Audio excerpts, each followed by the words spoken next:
জয় গো মাতা, জয় শ্রীরাম। হিরণ্ময় গোস্বামী মহারাজের আসল চেহারাটা আজকে আপনাদের সামনে তুলে ধরবো। জেনে নিন তিনি আসলে কে। আপনারা তাকে যা ভাবছেন আর তিনি আসলে কি সেটা আজকে আপনাদের জানাটা দরকার আছে, কারণ তার আসল চেহারাটা জানতে গেলে, আসল সত্যটা সামনে যদি আপনারা দেখতে চান, তাহলে আজকের ভিডিওটা শুরু থেকে শেষ পর্যন্ত একটু স্কিপ না করে দেখবেন। জেনে নিন তিনি আসলে কে।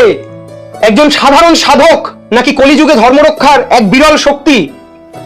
না কোনো নিন্দা নয়, কোনো অন্ধভক্তিও নয়। আজ কথা হবে শাস্ত্র, লক্ষণ ও বাস্তব কাজের মিল নিয়ে। কল্কি অবতার সম্পর্কে শাস্ত্রীয় কিছু উল্লেখ আছে। বিষ্ণু পুরাণে উল্লেখ আছে কলিযুগের শেষে ভগবান বিষ্ণু কল্কি রূপে অবতীর্ণ হবেন ধর্ম পুনঃপ্রতিষ্ঠার জন্য। তার মূল ভাব আমরা কি দেখে বুঝতে পারবো? যে অধর্ম বৃদ্ধি পাবে এবং ধর্ম রক্ষার জন্য এক শক্তিশালী নেতৃত্ব আসবে, সমাজে নৈতিক পুনর্জাগরণ ঘটবে। শ্রীমদ্ ভগবত পুরাণে স্কন্ধ 12-তে উল্লেখ আছে কলিযুগে মানুষ লোভ, অসত্য, অন্যায়